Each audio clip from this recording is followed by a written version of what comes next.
Welcome back to World War Now, everybody. I'm your host, Conrad Franz, joined as always by Dmitry Kalyagin, coming at you here with our first episode here under the sun of the new golden age of America, as some people are calling it. That's right. This is our first episode recorded after Donald Trump has been inaugurated as the 47th President of the United States. I want to say, my heart goes out to you, our World War Now audience members. It's a very exciting time. I'm sure you can imagine what hand gestures I could be making right now, of course, on this audio only podcast. But yeah, I think, I think the energy has, what would the Trump inauguration be without another Heil Hitler Gate situation?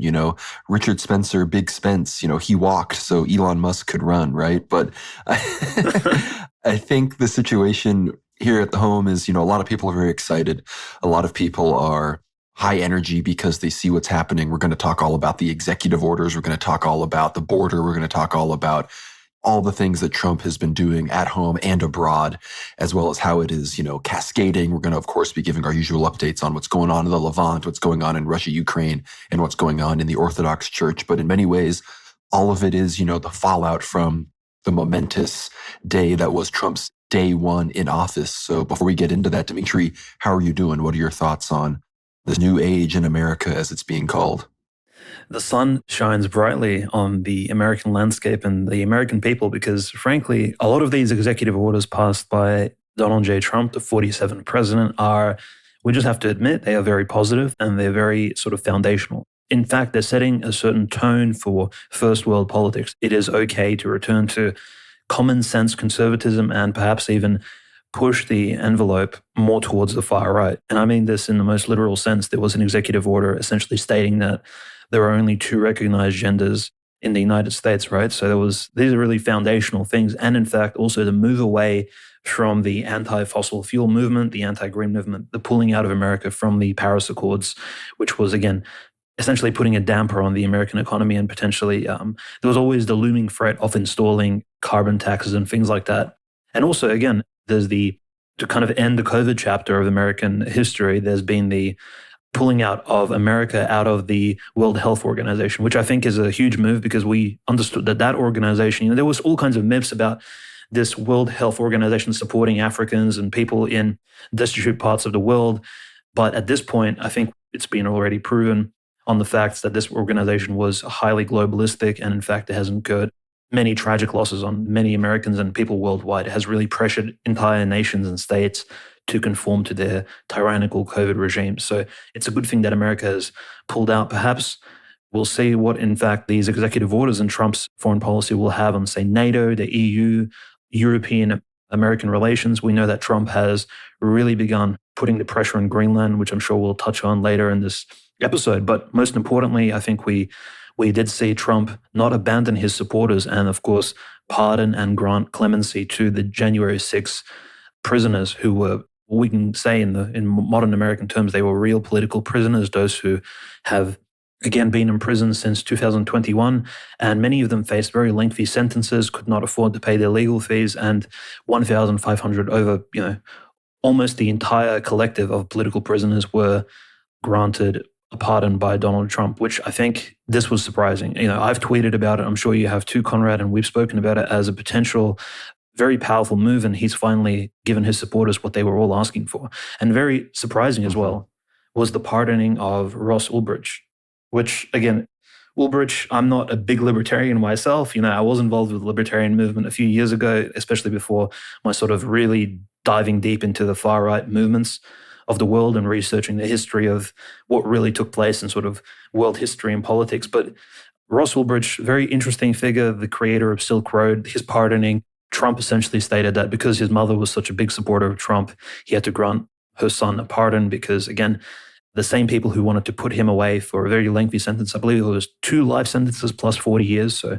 over 200 years of life in prison, Donald Trump stated that these same people who put him away also wanted Trump put away into prison. So again, powerful sort of statement to the Democrats, and Trump is really putting his foot down, stating that things will now work in America according to his rule set, which is quite interesting. It's so funny. I saw a meme. It was like, Ross Ulbricht was freed, but the meme was like brutal. Donald Trump sentences man to 20 years of appearances on libertarian podcasts, which I'm sure that any libertarian with a podcast is going to be trying to get Ross Ulbricht on their show. But that was promises made, promises kept to the libertarians, right? So they're probably feeling a bit relevant right now. But yeah, like you said, a lot of red meat for the base about this, Paris Climate Accord stuff, pulling out of the WHO, two genders.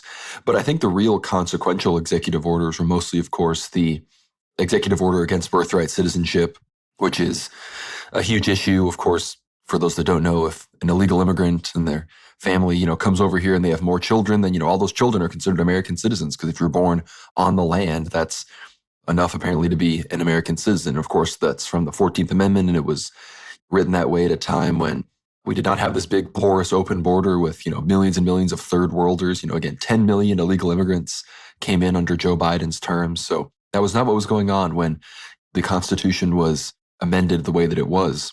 But hopefully, this can, again, it's not likely, unfortunately, the Supreme Court, it's our judges have already, shut it down, but the Supreme Court, it's ultimately probably going to filter its way up to them. And I'm not super confident. I'd say we've got a solid 3 votes pretty much secured in favor of the executive order. And even then, what they would rule was that the executive order is unconstitutional, but they might issue then an addendum on birthright citizenship and clarify and make it much more advantageous to preserving the, ethnic heritage of America, which is due to this birthright citizenship situation that's one of the main vectors of the Great Replacement. But like you said, the J6 prisoner release was one of probably the most surprising, considering that he commuted and pardoned everybody. I think only 14 people got their sentences commuted without a pardon. And I'm assuming that was some of the more violent people, but every single person is out of prison, which is insane. He also pardoned the persecution of some of these pro-life activists who had been persecuted for, blocking the doors to abortion establishments and whatnot under the Democrats. And now, of course, the emergency order for the southern border is what is being talked about extensively at this point. Trump has deployed, I believe, 1,500 troops at this point. Some say it could rise all the way to 10,000 troops deployed at the southern border, which would be amazing. We are, of course, seeing, Tom Homan and these other officials talking about the quote unquote mass deportations. And look, I'm not a black pillar. I'm not going to come on here and talk about how terrible all this is. That being said, I would not call the deportations now mass deportations. We are getting rumors that, in coming days, we might get up to 5,000 a day with the help of these Air Force planes, which is amazing. But again, the count for day one was 308 illegal immigrants, which is a joke. I mean, frankly, I think there were certain days under Obama when, way more deportations than that were happening. So we got to realize that as far as, putting pressure on the Trump administration, we've already won. So I don't think there's anything wrong with putting pressure. I don't think there's anything wrong with criticizing because, again, we're not up for re-election anytime soon. The only people I think that would be completely saying that you shouldn't criticize at all are people that want to get a job in the Trump administration. And that's, good for them. But I'm not going to let the prospect of some hypothetical job prevent me from calling, balls and strikes as I see it. But I'm hoping that the deportations can dramatically increase. The libs are freaking out. We're getting all the crying Mexicans on TikTok. We're getting all these liberal white women using stupid code words to talk about punching ICE agents in the face. We're hearing about, Chicago school systems issuing ordinances that they shouldn't let ICE agents into the school. And apparently that is just leading to, they're just not letting cops come into the school because people are assuming they're ICE agents, just ridiculous nonsense, putting people at needless risk. But of course, I think the public is, again, I'm not necessarily saying the public has the stomach for a true mass deportation, but the public certainly has a stomach for a solid amount of deportations. And I don't think they're going to cave to these really histrionic liberal reactions. That being said, we are getting what I think is the more effective propaganda that, 70% of certain work sites are empty, illegals fleeing back to Mexico, the economy is going to come grinding to a halt because, all of the illegal laborers are going to be leaving the country. And that's the kind of thing that people are going to have to be prepared to counter with effective propaganda, because all of that is good news. That's jobs opening up for poorer and middle class and working class Americans. This is housing prices can go down, cities can become safer, social services will stop being exhausted. We're seeing at a lot of these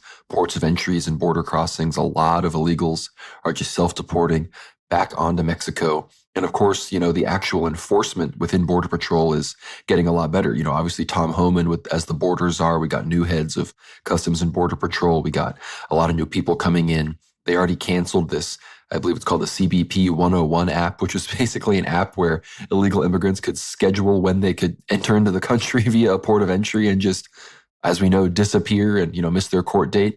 That's a big thing. Of course, Trump reinstituted the stay in Mexico policy, the remain in Mexico policy, where now if you come and claim asylum, you have to stay in Mexico while your asylum claim is processed, as opposed to being just released into the interior, which was insane that was ever happening.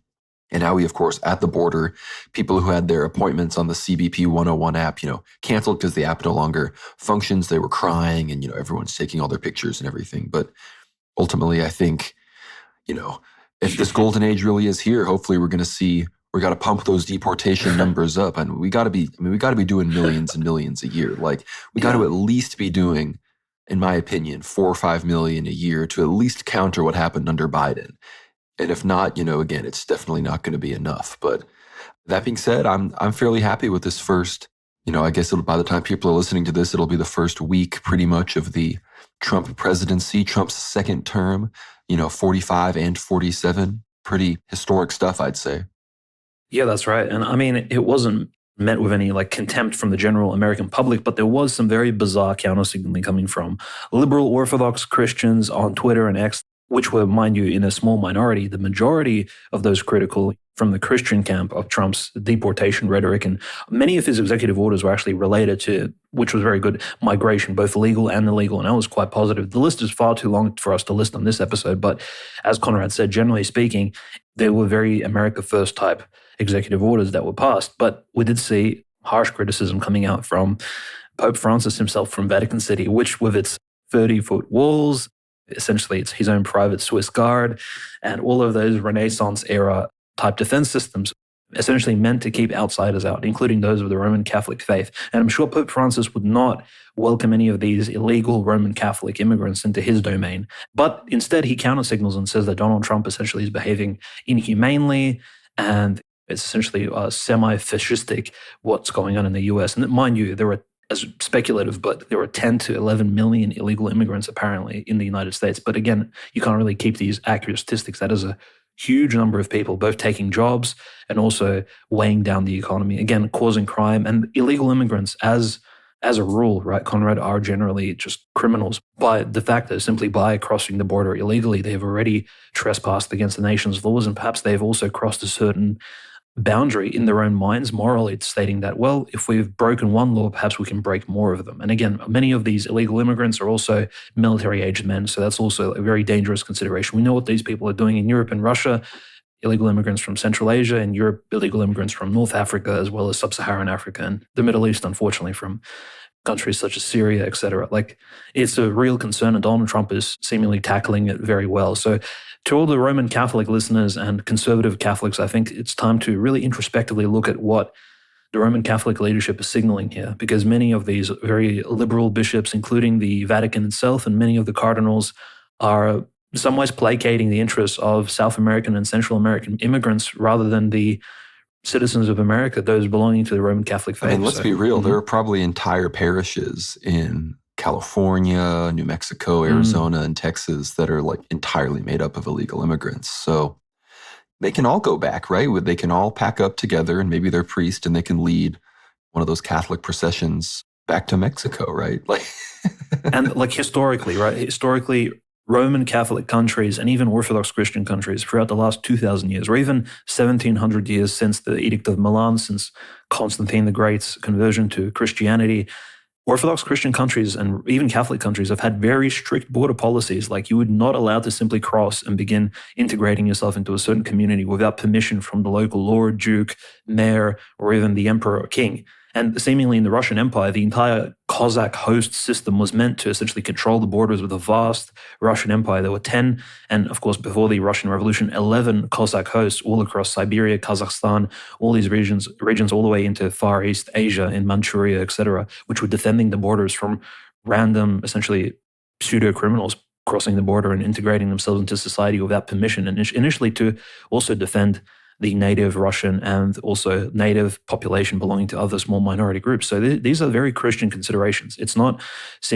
about being merciful to the outsiders, to the foreigners. It's about first and foremost protecting your own family. And frankly, most of these people crossing the border illegally are not refugees, not actually seeking political refuge or refuge from, say, some sort of Bolshevik takeover, like, the Russian refugees were seeking refuge in Serbia after the Civil War, or seeking refuge from persecution. There's a big difference between refugees and actual illegal immigrants. So let us not fall for Pope Francis's weird signaling here. I think that's a major consideration. And especially when we've seen literal immigrants from Palestine essentially be rejected recently by all the Arab countries that are around Palestine. And those were actual refugees facing essentially a genocide by the Israelis.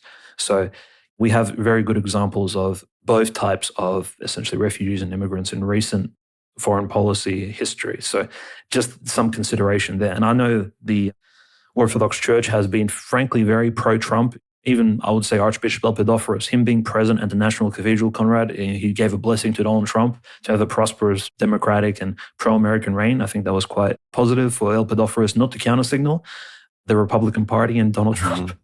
But there was like that liberal woman who gave a very politicized sermon. It wasn't about blessings at all. It was essentially, and Trump spoke out about it. He posted on his Truth Social, he said that this woman, whoever she was, alleged bishop of some sort of bizarre church, Protestantizing church, has essentially given a very detrimental sermon that could potentially divide the American public. And I agree, like, sermons should not be divisive in terms of political talks, not at a moment such as this when America really needs to come together and sort of consolidate around these really positive reforms, right? Because it's a military crisis on the Central American border in the South. No, I totally agree. And, the silly woman, she doesn't know.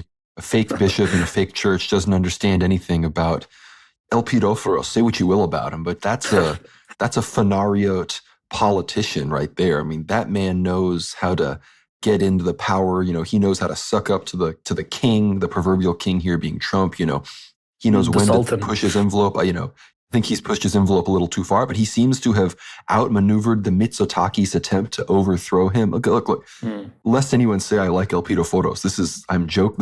I'm putting on a bit here, but it's true that it proves that, say what you will, but Elpidophorus in a long line of fanariot bishops knows when to kiss the ring and when to make noise. And this woman, she just embarrassed herself. She embarrassed her fake church that is dying. It's full of only old people because nobody that cares about religion wants to go and be lectured to by some longhousing schoolmarm who has no business telling anybody what to do, which I was glad Trump posted about it, because most people back in the day Christians probably would have still defended her just to hate on Trump back in the day. But now I think more Christians are willing to stand up. As far as other offensive to the diversity crowd executive orders, the other one being when he revoked the Equal Employment Opportunity Order of 1965 signed by Lyndon Johnson. So that's a big chip away at the civil rights agenda that has been erected in the 20th century in the United States, that if white people are to secure their own destiny here in the U.S. and kind of return law and order truly to, the order of things, then repealing the civil rights regime is going to be important. So I'm glad to see Trump pursuing that. But now on to, of course, what I think for this show, for World War Now, is the most consequential decision. And I don't think this happened on day one. This happened, I think today, we're recording this the 24th. And this is from Politico.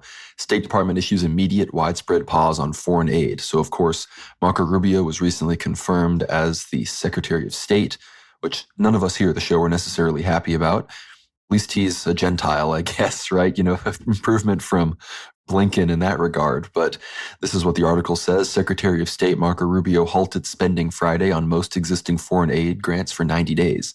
The order, which shocked State Department officials, appears to apply to funding for military assistance to Ukraine.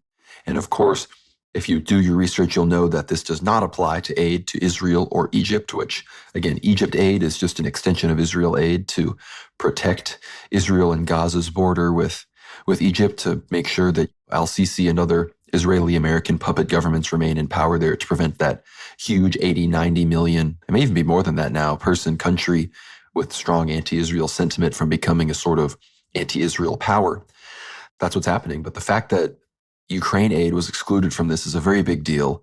And I'm sure the Ukrainians and Zelensky are panicking and frantically trying to, get an amendment to this, get something passed through. I'm sure all sorts of people in Congress, the people that are really bought and paid for by the Ukrainians, are trying to call Trump. But if this is true, then it's very impressive. Of course, it's embarrassing that Israel gets a carve out, but if this is, really the case, it's impressive. And of course, I'm sure by the time this episode is published, there will be some more details on this. But if aid to Ukraine is really over, Trump did make comments about how Ukraine has chosen to fight.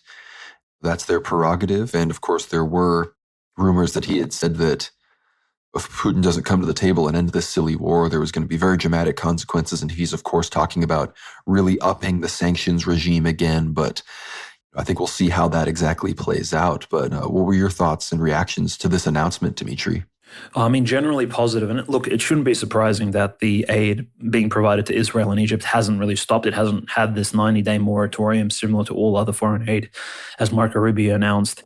Because again, as you said prior to recording the show, Conrad, it's very key to understand Egypt and Israel, but on either side of the Suez Canal, are essentially establishing not just international trade, but also are essentially joint countries. We've seen in recent Egyptian history, at least over the last 10 years, we've seen major changes, like a move away from the hardcore Sunni Islamism, which almost took over Egypt during the colored revolution that took place there. And again, the establishment of the Mohamed Morsi government in 2013, which only essentially lasted for a year. He was a very pro-Hamas, pro-Islamic Brotherhood, you could say semi-Masonic, Sunni, pro-Turkish regime, which allegedly also supported Hamas in 2013 during his presidency and early 2014. Again, notice the timing here. It's just right around the time of the Syrian civil war. Again, very key sort of timing. And then you have the LCC government and the military coup that took place, taking out Mohamed Morsi, the president of Egypt, and reestablishing this new LCC government, which now, again, is receiving huge amounts of US aid, which isn't spoken about often. But I think this one of the considerations is that LCC essentially is keeping, and his military coup sort of compatriots, his generals, are keeping a lid on the entire hardcore Sunni Islamist situation. And we know that a lot of Sunni radicals are actually kept in Egyptian prisons. Many members of Hamas or sort of Hamas adjacent, and even Wahhabis, Salafists, are being kept in Egyptian prisons under very strict regimes in order for them not to, again, kind of influence the general Egyptian public, because Egypt is a very populated nation, a country which is not very prosperous economically speaking. It's essentially like a tinderbox ready to erupt.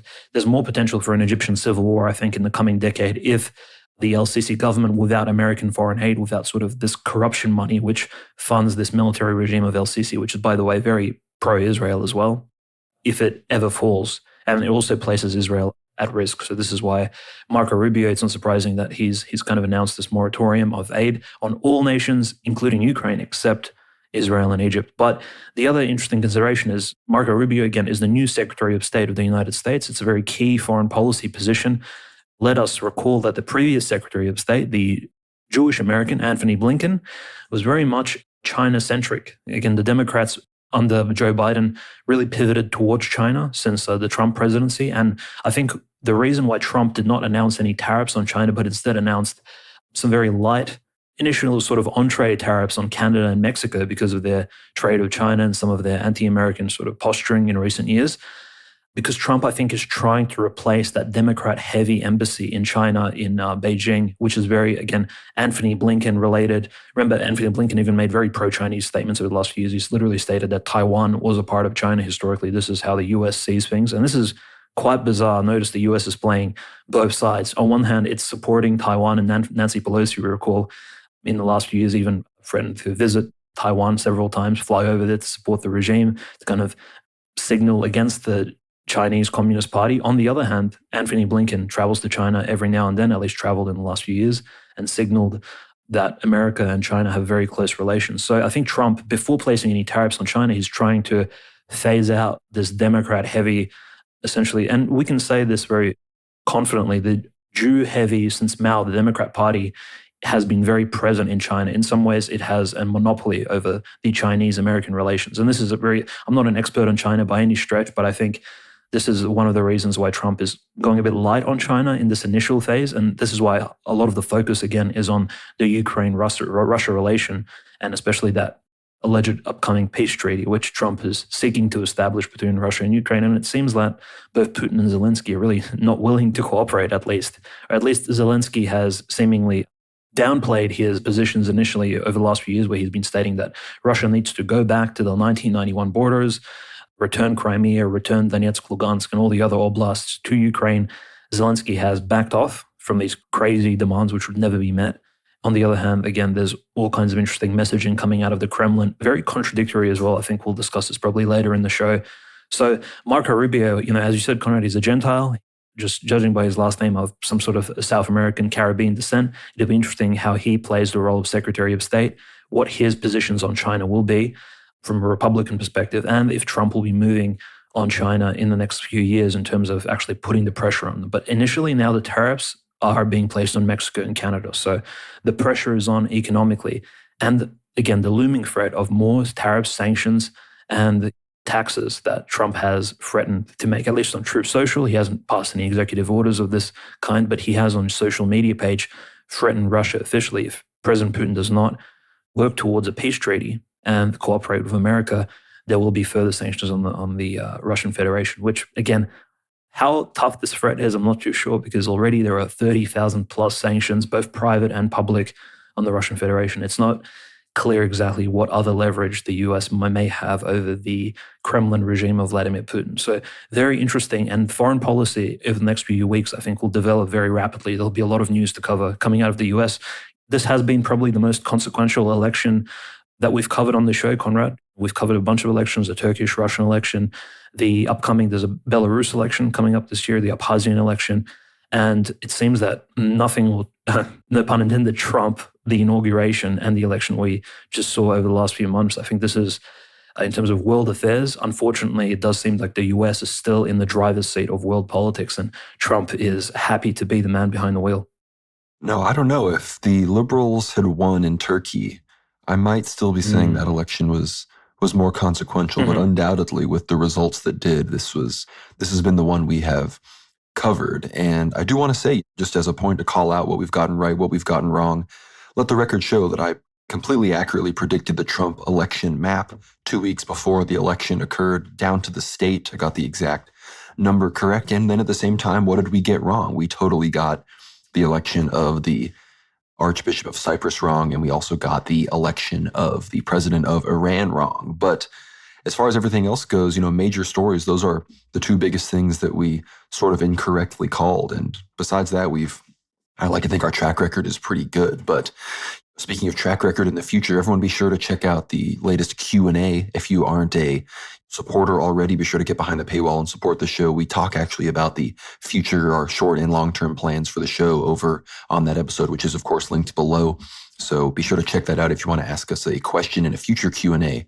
Be sure to become a supporter. It, of course, really helps us out. It's what keeps the show going. So thank you to all paid subscribers, and be sure to check that out. It's one of my favorite Q&As. We talk a lot about the prophecies of St. John Vatatzis, Orthodox environmentalism, dragons, a bunch of really interesting stuff. But of course, back to the World War Now analysis. You mentioned, Dmitry, the whole Putin-Zelensky back and forth, how we think Trump is going to treat these two characters. And of course, on Thursday, Trump had an interview with Sean Hannity where he said, look, Zelensky was fighting a much bigger entity, much bigger, much more powerful. He shouldn't have done that because we could have made a deal, and it would have been a deal that would have been a nothing deal, Trump told Hannity.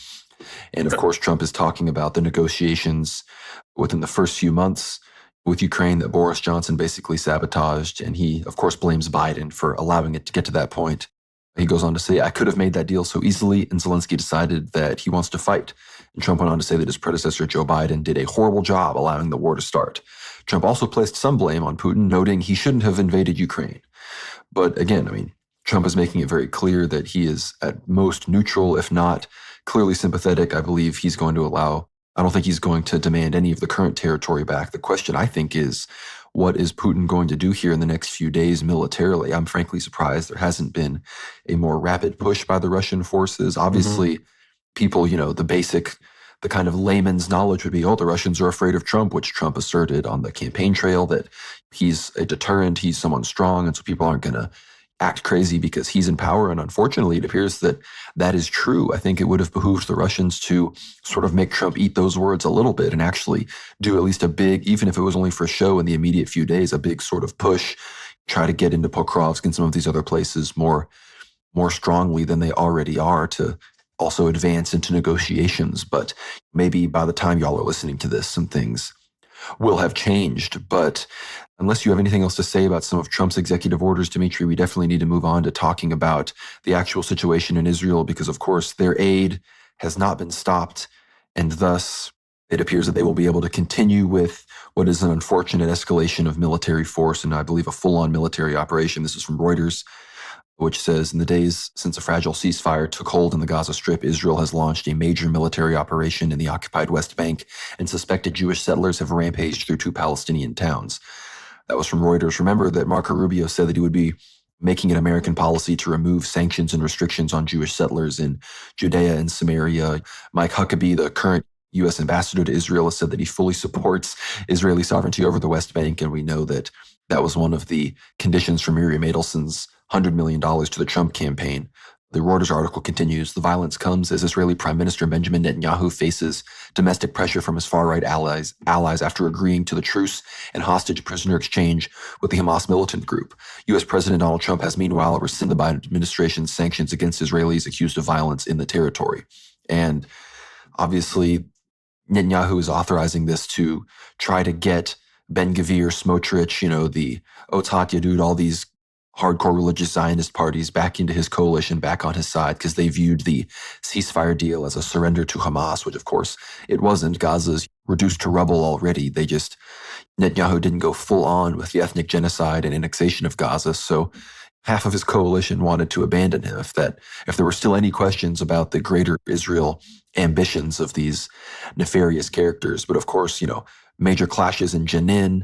The Palestinian Authority has also been facing major resistance from Hamas and Palestinian Islamic Jihad aligned groups because they view Fatah, the PA, as just a proxy of Israel. Again, at this point, it's clear the West Bank is going to be annexed and treated just like Gaza, and many people would view that at least Hamas and Yahya Sinwar, they put up a fight there at the end with October 7th, although I think you could debate how much the October 7th situation actually helped Gazans for obvious reasons, but it seems that the Smotrich plan for full West Bank annexation within 2025 is very much underway. That's, we're not even done with January yet, and this is a full-on military operation. So it's clear that this is not over, and we're going to be covering this extensively. And of course, the prisoner exchange in Gaza is still ongoing. The Hamas has released more and more names of the prisoners exchanged, and a large percentage of them are just IDF soldiers, even if a lot of them are women.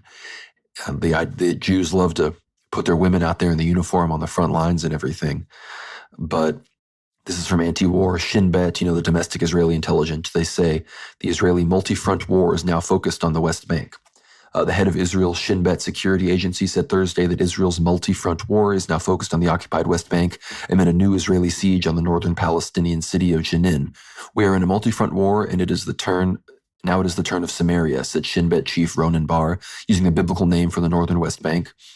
Bar made the comments while visiting Israeli troops with Lieutenant General Herzi Halevi, the head of the Israeli military, who said Israeli forces must be ready for continuous operations in the Jenin refugee camp to handle pressure and at the same time know how to do other things as well. At least 12 Palestinians have been killed in Jenin since Israel launched its renewed assault on the city on Tuesday. Resistance groups have said they're engaging with the invading Israeli troops, but so far there's been no word of Israeli casualties. Jenin Deputy Governor Mansour al-Saadi said Thursday that Israeli forces had blockaded all 4 entrances to the city and its refugee camp. Israeli military bulldozers have been tearing up roads in Jenin, and hundreds of Palestinians in the refugee camp have been forced to flee their homes. Al-Saadi warned the attack could be a repetition of what happened in the northern Gaza Strip, a systematic campaign of extermination. Israeli Defense Minister Israel Katz has said Israel is applying lessons it learned in Gaza in its assault on the West Bank. The Israeli military launched its assault on Jenin just 2 days after the Gaza ceasefire took effect. The assault also came after the Palestinian Authority was conducting a major operation in Jenin as part of a crackdown on resistance groups. So there you have it. The PA basically just did the preliminary operations of the IDF for them before the IDF actually went in there. The final paragraph here, the PA withdrew when Israel began its invasion, but there are reports that PA forces have been involved in the Israeli attack on the city. According to the Cradle, the PA killed a resistance fighter in Jenin on Wednesday night. So just verifying what I was saying. So this is obviously not surprising, especially now that we're hearing the reports that Israel confirms that they are not leaving Lebanon. This is also from Anti-War. I'm going to just read all this so then you can respond and give your thoughts, Dimitri.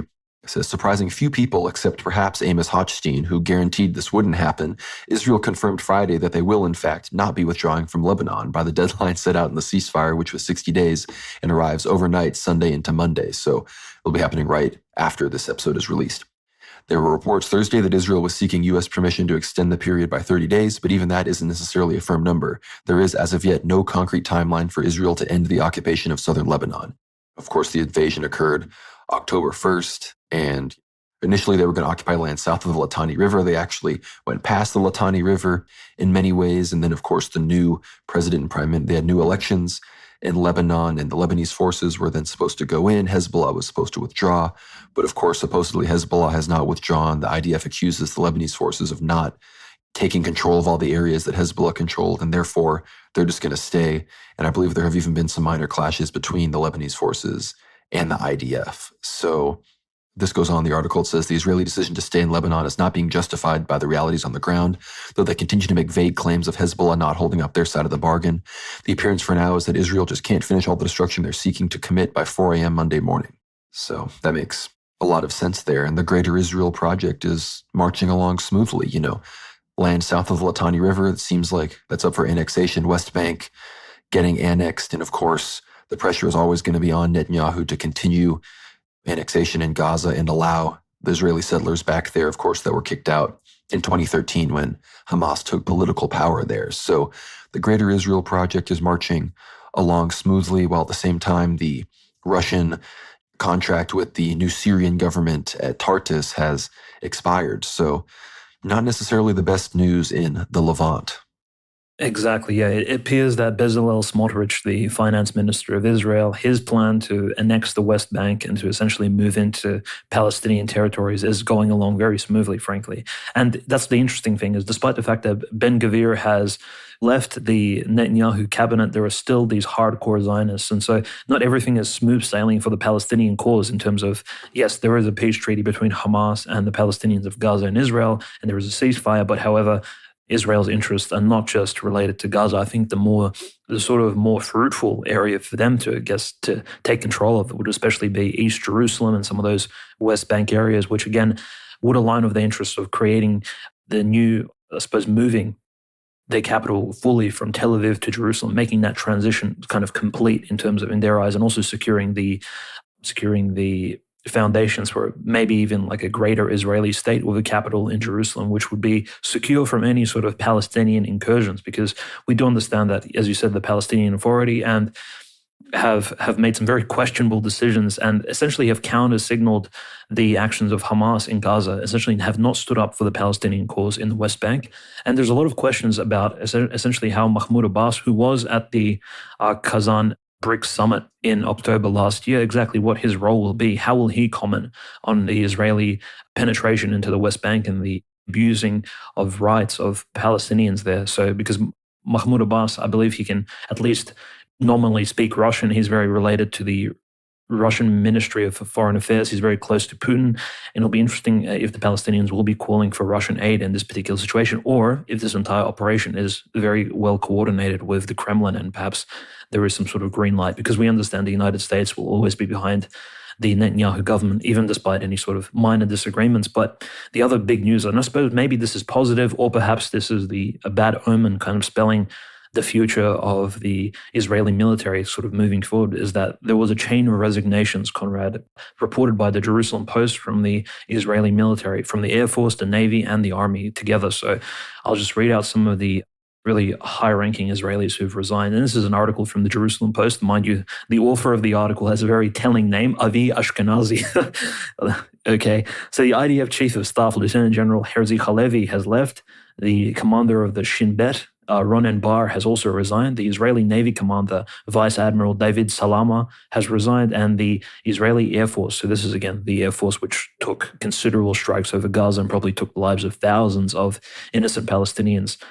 The chief of the Israeli Air Force, Major General Tomer Bar, has resigned. These are really key positions. And I'm wondering, Conrad, if they've resigned prior to some sort of Israeli escalation of Iran, maybe a changing, or maybe this is a changing of the guard. These are people who are leaving their positions after they've committed literal war crimes and taken the lives of Palestinians, and they're simply trying to avoid accountability, which will perhaps inevitably come with the continuous protests that are taking place in Israel. They're stepping down of Ben-Gvir and maybe a changing of the guard in Israeli politics. And they'll need to keep certain people accountable in Israel, at least internally, to show that, look, the events that we saw since October 7th, we don't agree with all of them, and we are looking to have some scapegoats which we will prosecute internally in terms of bringing them to justice, and that it's not all Israeli Zionists who are so evil-minded in handling the Gazan affairs. So, but who knows why exactly these people resigned, but they are very sort of key chief positions. We haven't seen sort of this many resignations in a long time, and it seems that whatever Israel's next move is, it'll be deeply related to, I think,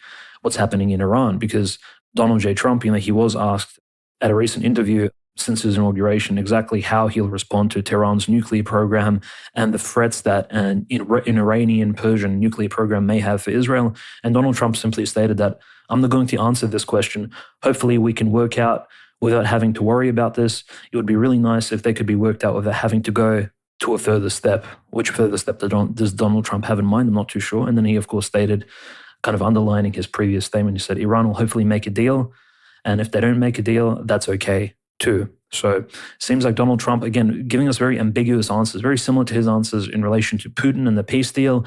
He's not exactly he's not stating openly that the US will move against Iran with Israel's blessing and backing if certain actions escalate. But it does seem like the Middle East situation, especially since in 2 days' time, on the 26th of January, it will be the 60 days with the peace treaty of Hezbollah. And we know Hezbollah, again, is heavily supported. I mean, the majority Shia, heavily supported by Iran, that the situation in Lebanon will deteriorate very rapidly, because we know officially the Lebanese army hasn't taken all of the Hezbollah positions south of the Litani River as they should have since the agreement. And I don't really blame them, frankly. I think the Lebanese army is very hesitant, Conrad, to step in and kind of force out these trained, experienced Hezbollah veterans and kind of telling them to move out of their bases and their tunnels and command posts, which they themselves built over the last few decades since 2006. Like, it's kind of not really their place. And frankly, I think there may be even a breakdown. We spoke about this last week and the week before. There's a real fear, I think, in Lebanon of a rising and maybe even a provoked civil war internally. And the new president of Lebanon, Joseph Anoun, I think he's very wary of the fact that the entire breakdown of relations between the state of Lebanon with Hezbollah may cause further internal strife.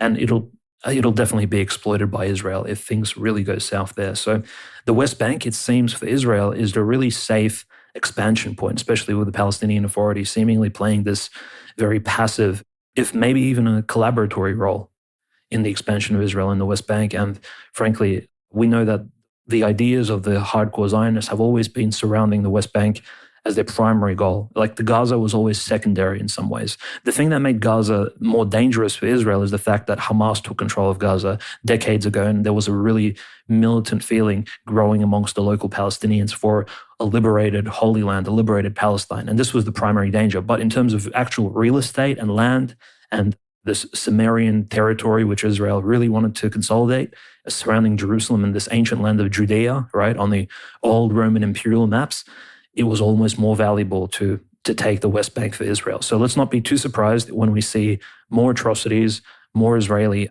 Zionist moves there to the west of the Jordan River. I think, unfortunately, this is exactly where things will be moving, especially under the patronage of a Trump presidency, because Trump hasn't made any anti-Israeli statements. And as we know from stating earlier, the aid to Israel has not stopped. So I think things will move along smoothly for the Zionist cause, unless, of course, there is some sort of internal strife which displaces Netanyahu, and suddenly there is a re-election and there's really deep content within Israeli society that throws off the entire operation, perhaps sets it back a few years. But at the moment, it does look like the train is moving as per its initial course. No, that's exactly correct. We did get a condemnation of the Jenin West Bank operations from Saudi Arabia and Mohammed bin Salman, which, again, they have been pretty clear that they have wanted a Palestinian state to emerge from the Gaza war, which does not appear to be in the cards, at least from the Israeli side. It doesn't necessarily appear to be in the cards from the Trump White House and the Trump State Department. But perhaps when Trump meets with one of his biggest investors and supporters and, potential $600 million deal signer here in the future, Mohammed bin Salman, maybe he will become, a little more open-minded. Netanyahu, I think there was a quote, I have no idea how real it was, as far as Trump forcing them to accept the Gaza ceasefire. I think there was something about someone told some news outlet that Netanyahu felt that Trump was holding him down and raping him or something like that. Again, no verification on that, but if that was true, pretty based. And I know Trump made the comment that, that's their war, not our war, but that can be taken both ways. That can be taken to mean, take the gloves off, do whatever you have to do. We're not going to shackle you, or we're done supporting you kind of thing, which good and bad from there. But you mentioned the Israeli Air Force. The Israeli Air Force has talked about incoming, no dates disclosed or anything, but impending strikes on Iran. We have heard that more and more talk about Iran's nuclear capabilities, all these sorts of things. And of course, then on X, we have Barry Weiss, one of the most powerful Israeli agents in the United States, saying, last year, Trump promised he would blow Iran to smithereens if it ever harmed an American presidential candidate. But pulling security away from Mike Pompeo and other former American officials who need it, the president leaves America weaker and Tehran emboldened. Trump calls this whole agenda America first. This move is just the opposite. And of course, it was very based that Trump removed Mike Pompeo's security deal because, frankly, I don't care if someone wanted to take out Mike Pompeo. It'd be a happy day for me. He, of course, instigated the schism in the Ukrainian Orthodox Church. He's a huge Israel guy, one of the most odious figures in Washington of the past few years, as far as I'm concerned, total Shabbos Goy, race traitor. But the fact that this happened, of course, is angering someone like Barry Weiss, who she sees the first 3 days of Trump's presidency. We haven't already declared war on Iran. Apparently that's a betrayal of the Jewish voters, that whatever percentage of Jews actually voted for Trump, like 20% or something. But it's clear that Trump is pursuing, at least initially, something that not all of the Israel firsters are 100% on board with. And like I said, Marco Rubio, sure, he loves Israel. Sure, him and Mike Huckabee are part of this stupid Christian Zionist attitude perspective. But at the same time, he is a Gentile. It's not one of their own, like Antony Blinken, who, again, right after October 7th, Blinken went over to Israel, said, I'm addressing you not as the Secretary of State of the United States, but as a Jew. So, at least we won't be getting more of that type of nonsense. But the situation in the general region is still going in Israel's favor, and we know that Trump is not going to necessarily side against Israel. The most he could do is sort of wash his hands of the whole situation. The Iranians are, unfortunately, as we, much like I said, we got the Iranian election wrong, and the reformists took power over the principalists. And that, of course, ultimately is that most people in Iran are not necessarily trying to live under an Islamic dictatorship, which unfortunately means they are very open to Western subversion, color revolution attempts. We, of course, remember the whole fake news about the Kurdish woman who was beat up by the morality police and the whole hijab protests. Well, at Davos recently, the Iranian foreign minister, Zavad Arif, I believe, who's considered sort of the liberal mastermind pulling the strings behind the scenes in Iran, keeping the IRGC and the Ayatollah's agenda from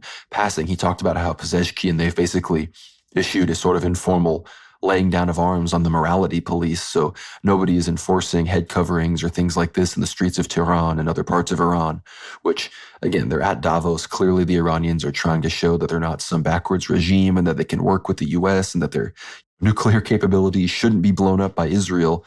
But again, they should realize that doesn't matter to the Jews. The Jews view you as a civilizational enemy. You're a big religious nation state, a former empire that maintains influence in some of its satrapy states in Iraq, in Syria, in these places. Of course, they're going to want to blow you up, divide you up, steal your gold and resources, and make sure you never reform again, just like they want to do to Russia, just like they frankly would probably like to do to the United States if they thought they could get a pretty penny out of it. And that's just, the Iranians are going to have to realize that. And I know that I'm sure living in Iran under the mullahs, it's probably not great. Okay, I'm not going to act like I would like to do that, but the Israelis don't care about that. They support the Saudis who do the exact same thing. It's just as repressive, if not more, over there in Saudi Arabia. So don't fall into this, free world, Israel being on that side sort of nonsense. I personally hope that Khomeini and the IRGC slap Pezeshkian and this character around a little bit. But the whole situation is going in Israel's favor. But again, as far as Turkey and Syria and HTS and everything, as last week we, of course, talked about Israel striking HTS, the Syrian regime, for the first time since the fall of Assad. And now, of course, as I mentioned before, the deal of the Tartus port has been lapsed, as it were. 49 years of Russian occupation of these ports in Tartus has now come to an end. This is from Oliver Alexander. The Russian evacuation of Tartus begins after being in a holding pattern for over a week.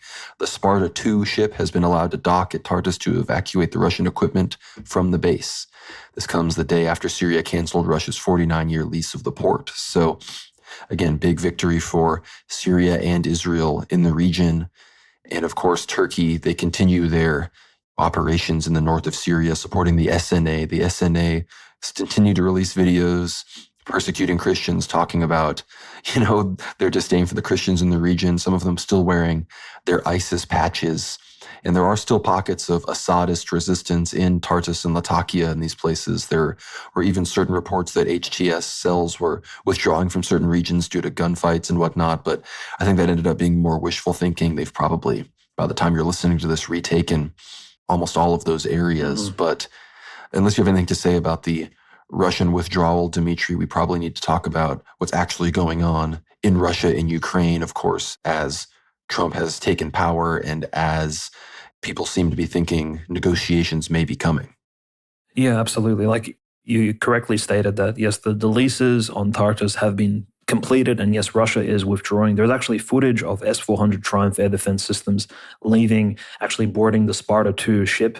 But notice the Russian Navy is still out in the water. They're not actually docking. They're in essentially battle defensive positions in case any sort of funny business takes place with HTS or any of this Syrian National Army type situation. So the S-400 systems, by the way, they're not just like a anti-air defense turret. It essentially is a 8-wheeler truck with an air defense missile on the back. So just so you can imagine. So these particular trucks, they were driving from the Khmeimim base all the way south into Tartus, where they were essentially aboard the Sparta II, and most likely they'll be returning back to the Russian ports in the Black Sea, into the Sea of Azov, and they won't in fact be even returning to, because they're such expensive systems, they won't be in fact going to a place like Libya, which is far more dangerous and very unpredictable, especially with the raging civil war there. So it's very unfortunate because, as you said, Conrad, these rebellious groups still fighting against HTS and the Turkish-based rebels are in fact losing one of their perhaps greatest allies that they've had over the few years, which again will be the Russians now abandoning Syria after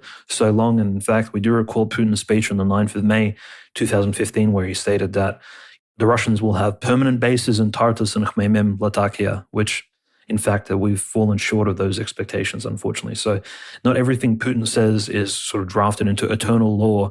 In fact, we need to really keep our analysis quite sober because the realities on the ground are very dire. But this interesting news bit actually coming out from Israel in relation to Ukraine and Ukrainian aid, because we know Israel has tried to play the very neutral player in this Russo-Ukrainian conflict.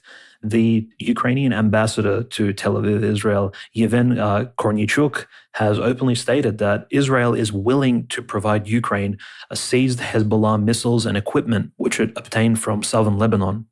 And that's completely insane if you really think about it. Although the Israeli foreign minister quickly denounced the Ukrainian ambassador's statement, saying that nothing of this sort is taking place, except that the Knesset has a bill which is currently being registered about the handing over of Hezbollah equipment to Ukraine officially. Just think about that for a moment. So it seems that Hezbollah's sort of temporary defeat in Syria and Hezbollah's sort of bloodening in Lebanon will have a direct impact on the Russo-Ukrainian conflict, at least from an Israeli pro-Ukrainian perspective. This bill still has to pass the Knesset government in Israel. However, it's on the cards. So this is quite dangerous, I think, generally speaking, in terms of Russo-Israeli relations may deteriorate. And I think probably this is a positive thing. But the Russian-Ukraine conflict moving up north where it's taking place is quite stagnant, frankly. There's been no news about the Russian taking of Toretsk or Chasiv Yar. The Russians are in very clear dominant positions, essentially surrounding almost the entirety of Toretsk and Chasiv Yar, covering almost all key positions. But allegedly, the Ukrainians are fighting very defensive, very disadvantaged position. And they're told, I'm not sure if this is Commander-in-Chief Syrskyi or some of the other Ukrainian generals, but they're telling the Ukrainians to stand their ground and fight until the last man. So it's quite bizarre how they're really bloodying themselves in this conflict. On the other hand, the Velika Novoselovka town, which Russians have been fighting for quite a while, has officially been taken by Russia. There are flags all across the large apartment buildings and major key areas in the city. And it's very clear that Velika Novoselovka, which used to be called Big Novoselovka, and it was even named something else. So this is a neo-Ukrainian name, has been officially taken by Russia. So, but we have to just consider, Conrad, how many of these towns, how many of these small villages are there in Ukraine, which Russia has to capture? Thousands, right? So this sort of pace that we're going at right now this will be one of the longest wars in Russian history if it continues at this sort of rate, which is quite peculiar given that, again, the looming peace talks and the pressure on Russia to establish itself, maybe loosen some of the sanctions if it organizes a peace treaty with Ukraine. It'll be quite interesting exactly how the Kremlin decides to take this action. In Sudzha and Kursk, the fighting is still ongoing. The Ukrainians have allegedly committed their entire Special Operations Force. This is the 6th Regiment of Special Operations Forces of Ukraine. These are essentially the Ukrainian Spetsnaz. They're very skilled. They have very high-end snipers, essentially very optimized armed forces and infantry of Ukraine are officially fighting in Sudzha against the Russian airborne commandos. So it's quite interesting. Ukraine is continuing to hold on to most of its key villages in that main town of Sudzha to this day. And I think it's spelling quite bad results, I think, for the Russian Federation if the peace talks do go ahead soon. However, there are positive news. Russia has struck 2 Ukrainian F-16 planes in Starokonstantinovka in far western Ukraine with a long-range missile. So they've actually found some of these areas where these F-16 US planes are being stationed, and in the town of Ozorno as well, there's a military airport there. So Russians are actually hitting these stationary military planes that were handed to Ukraine by the EU and the United States over the last year, and which Ukrainians have been training on, and Russians are striking them from afar. By the way, the planes are unfortunately not destroyed. They're like severely injured and severely sort of brought out of action. And we know that in Ukraine itself, there's a sort of big brain drain of people leaving, or at least men specialized in engineering and plane tech repairs. There's been reports that there's not actually any Ukrainians that know how to repair these F-16 planes. So most likely they'll be dumped as debris or given back to some of these, to the US or the EU to actually fix abroad. So quite interesting how these 40-year-old, 50-year-old planes are now being trashed by Russia as they're stationary. And Ukraine isn't willing to actually fly them into enemy territories. But what Ukraine is willing to fly into Russian territory is, of course, their drones, which apparently Ukraine is producing in vast numbers. And there are reports actually, and this is geopolitically quite negative for Russia, that China has also sold a large number of drones covertly to Ukraine officially. And this is kind of off the books. When we discuss the sort of BRICS relations, China has been selling drone technology to Ukraine, or at least drone parts, which Ukrainians are then compiling and building some of these UAV, FPV drones and sending them into Russia. So this week, and there was a particular day in which Ukraine has, I believe they sent close to 400 drones into Russian territory, as far as the Leningradskaya Oblast, which is essentially the territory surrounding St. Petersburg up north. So hundreds of kilometers through, essentially these drones have flown all across Russia. In particular, they're touching areas such as the Moscow Oblast, Belgorod, Bryansk, etc. And the positive news in relation to the drone strikes is that the Russian air defense systems have shot down the majority of these drones. So there's no like Tver Oblast type explosions taking place. They haven't hit any key targets, but it is showing that Ukraine is willing to put the pressure on Russia to this day. They're not really surrendering. They're not showing a demoralization. And look, Zelensky's open statements about exactly how he sees this new peace plan with Russia to be established, like he's made it very open. He said that, well, look, Ukraine is looking for at least 50,000 Western peacekeeping troops to be stationed on the Dnieper River border if this peace treaty with Russia is to be signed. So Zelensky is very interested in not just the Minsk Free, but he's looking for like a new Iron Curtain type post-World War II agreement where there will literally be NATO troops stationed in Ukraine. And we know these are NATO troops, even though officially they won't be under the flag of NATO. These will be like United Nations type Africa, or like in Lebanon, like peacekeepers, right? Officially from Western countries stationed all across the Dnieper. Zelensky has openly called for this. And I think this will be one of his bargaining chips in this discussion if it ever takes place between Trump.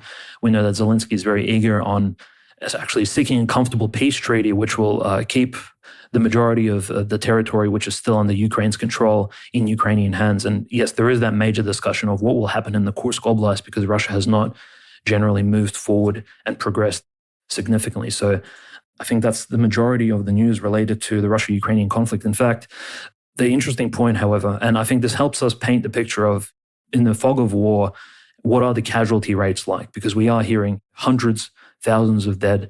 there is a major exchange happening of dead bodies between Russians and Ukrainians. So these deceased infantrymen, personnel, and the exchange is very, very skewed towards the Ukrainian side. Notice the Ukrainians are trading 49 deceased Russian bodies for 757 deceased Ukrainians. And that's roughly, if you do the math, it appears that only 6.5% of Russians died for roughly more than 20 times the number of Ukrainians. And if these percentages are true, this means that Ukrainians are fighting a heavily disadvantaged conflict. And also this justifies all the bizarre footage we're seeing online, like every day almost, clips of Ukrainians being lynched, being forcefully kidnapped, drafted into the military. And again, they're being sort of forced into these combat situations. And unfortunately, a lot of these Ukrainian bodies are probably forcefully drafted men who are ill-equipped, ill-trained, and just sent into the meat grinder of the Russo-Ukrainian war. So yeah, it's quite unfortunate news that the war is still ongoing and there's no real consideration of peace taking place. And all of this, again, is happening with the background of the church persecutions sort of intensifying and becoming more and more elaborate. Now we're going to get into some examples of that at the end of the show, but Ukraine, I don't know if they're going to be able to pass any laws. Trump actually recommended it. They are at least attempting to increase their recruitment efforts for 18 to 25-year-olds. And I think there are some bills that are making its way through the Rada that would lower, because remember, they lowered the age from 27 to 25 for military mobilization. They want to lower it now to 18, which, again, Trump is kind of saying, if you want to fight, you got to do that, or else I'm not going to take you seriously, which, again, sort of a white genocide attitude there. But Trump did in his interview talk about how these people are fighting in it, and it has to stop. But before we move on to talking about some other fronts, I just wanted to ask you, Dmitry, how soon are we going to see, the full Battle of Pokrovsk really raging? And, we have reports as well of big drone strikes on Zaporozhye by the Russians. I think what we're going to ultimately see as Trump is in power now is, hopefully at least, extreme political pressure put on the Ukrainian regime. Certain factions, perhaps, that are more patriotic will be propped up against Zelensky. Certain factions that want to take a ceasefire will be propped up. I think the goal being to destabilize the regime, delegitimize Zelensky, create a sort of power vacuum situation. And then from there, perhaps Russia could pick a winner that would allow them to get a peace agreement that won't mean 50,000+, as Keir Starmer was the first to throw his hat in to support something like that, these peacekeeping forces there. So what exactly is the situation in some of these key places, if anything is happening, and what do you think is some of the political future here? Because I think that might have been, again, wishful thinking possibly, but just my speculation. Maybe if the military situation isn't exactly going to change right now. Of course, also breaking news, Pete Hegseth, as we were recording this, confirmed as the United States Secretary of Defense. So that could have an effect on all of these things that we are talking about, because we know that he is much more hawkish on Iran than he is on Israel. So if things are going to heat up in Iran, like the head of the Israeli Air Force seems to want it to, and Barry Weiss and most American Jews seem to want it to, then perhaps this tone down in Ukraine as this military aid order was passed today that seems to be enforced. I mean, perhaps that'll be the new normal in the future. But what do you think, Dmitry, as far as the future of these political machinations? Because if Putin views Trump as not a friend of Zelensky, and perhaps he'll be purging some of Zelensky and the other Ukrainian officials' friends within the State Department and the Department of the Defense, and maybe even the CIA, then perhaps a political shift is likely. Yeah, of course, there is that likelihood. And there is that ever-present call for an election in Ukraine. You do have somebody like Arestovich, as we mentioned, the apprentice of Avesalom Podvodny, the Kabbalistic psychologist. He's always going on these Western shows, including, of course, those supported by the Republicans, Patrick Bet-David, etc. And he's advocating for Zelensky to call an election so that he could run for the presidency of, and mind you, he's a former advisor of Zelensky. He's a very popular person in Ukraine. You also have Zaluzhny counter-signaling Zelensky every now and then in interviews, stating that without his position as commander-in-chief of the Ukrainian armed forces, Syrskyi is not able to essentially achieve what Zaluzhny achieved, again, at the end of 2022, when we began this show with the taking back of Izium and all the other territories, Kherson.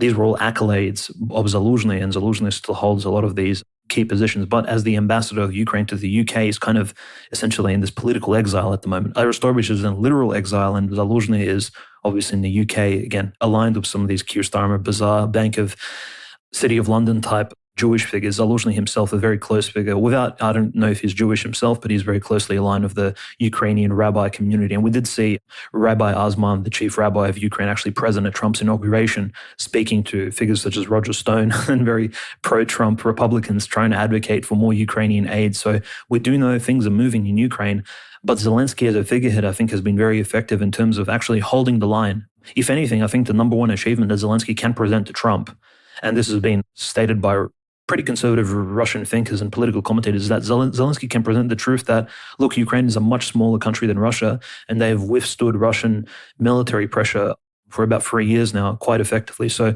that in itself is an achievement which Zelensky can essentially present to Trump as, look, if you continue to provide us even nominal aid, we can continue to withstand Russian pressure and keep the Russian bear occupied whilst you handle affairs in the Middle East. And look how effective it has been to this day. Russians have pulled out of Syria.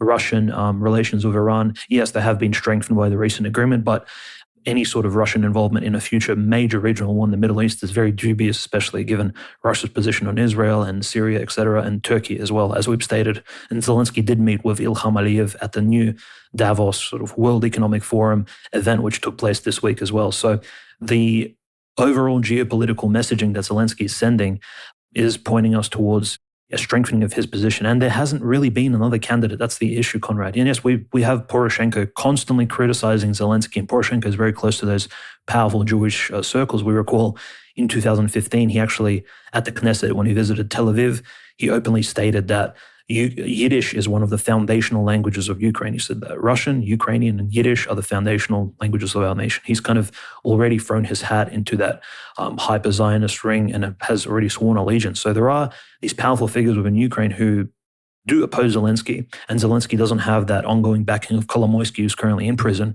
However, he's earned such powerful, unfortunately, political capital over the last few years, just withstanding the so-called Russian SMO aggression, that I think there's really no one who can sort of replace him, even temporarily, or even if an election is called. I think Zelensky can potentially even look, if from what we've seen in Romania and in other countries, and there's certain more elections coming up soon, I think it's doubtful that we will see a move for Ukraine to re-elect the president during wartime conditions, especially when it's still unknown what the so-called Ukrainian citizens in occupied Russian territories, who will they vote for, and will they vote for an anti-Zelensky candidate under coercion? So that's what Ukraine has, that's what Zelensky and Ukraine has sort of in its pool of leverage, is that the fact that, well, the country is in a military emergency type situation, there won't be an election called anytime soon, and Zelensky will need continuous US support in order to sustain Ukrainian sovereignty. But regarding any sort of military progressive moves, right, from the Russians or Ukrainians, again, because right now it's winter in Europe and Eastern Europe, it's quite cold, and when the snow does start thawing at the end of February and March, we're going to need to wait until probably Easter time, April, May, for any sort of ongoing assault conflict from either Ukraine or Russia, because we do know the Ukrainians are gathering 25, perhaps 50,000 forces strong. The Ukrainian army, by the way, is bigger in the SMO zone than the Russian military. They've been recruiting this entire time. Yes, not everyone is of the highest quality. As we know, a lot of these recruits are forced, but Ukraine may make another move into the Bryansk Oblast, or perhaps even further into the Kursk Oblast, which they've committed over 100,000 troops to, by the way. So I think we're looking at a certain escalation of the conflict in April, May of this year. That's just not just my prediction, but many Russian commentators are stating, if there's no official peace treaty, which it looks like the Kremlin isn't moving towards, and Kiev isn't moving towards either, we're going to see a bigger escalation towards summer. Again, this is not a good prediction by any stretch. We don't want to see fellow Slavs on either side dying in this fight, but as it stands now, this status quo is really unchangeable, and everything is moving the conflict in this one particular direction.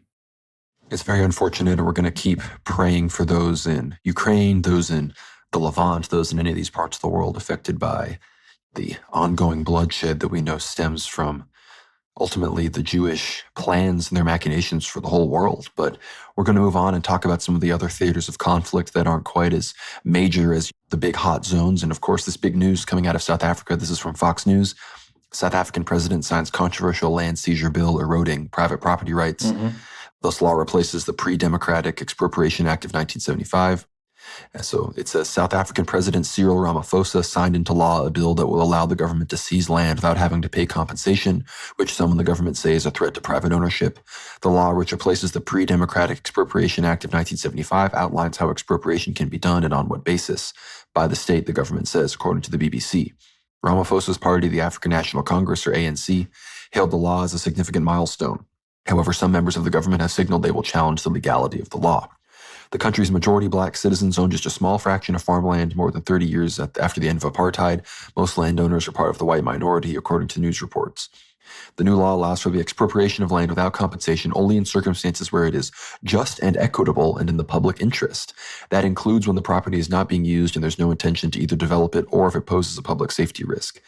Yeah, I don't trust these communist Africans to fairly apply that standard. And of course, obviously people in Orania and these other Boer communities are worried that it'll be used to destroy their property and lands and that it ultimately is just going to be redistribution for those connected to the ANC and obviously just for black people to continue to disempower the white minority that ultimately keeps the farms operational, that keeps the economy operational of this largely failed state with the highest murder rate in the world. So very unfortunate to see, of course, for anybody that has followed this issue. I've been following the plight of the Afrikaners since 2016, 2017.